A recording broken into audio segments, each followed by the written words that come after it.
یہ جو لاہور میں ہمارا جلسہ ہونے جا رہا ہے، لاہور میں جو ہمارے انشاءاللہ پاکستانی لاہوری اور پورے ملک سے پاکستانی آ رہے ہیں ایک پرامن جلسے کے لیے، انشاءاللہ وہاں آپ کو اس کے بارے میں مزید تفصیلی باتیں بھی ہم کریں گے۔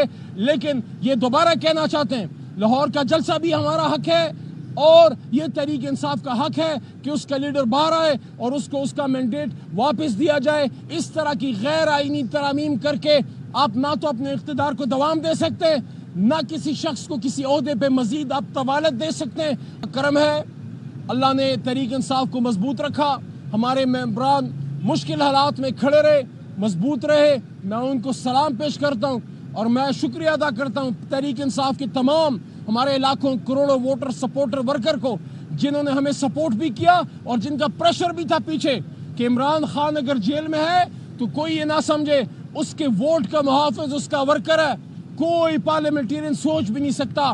سب عمران خان کے ساتھ ڈٹے ہوئے کھڑے، لیکن اگر خدا نہ خواستہ کسی کے دل میں نیت میں فطور بھی آئے تو یہ ذہن میں اس کے ہے کہ پیچھے کارکن پھر نہیں چھوڑے گا۔ حلقے میں کیسے جاؤں گا؟ حلقے میں کس طرح واپس اپنے ڈیرے پہ جاؤں گا؟ کیونکہ یہ ووٹ تو عمران خان کی امانت تھی، یہ میرا ووٹ تو نہیں تھا۔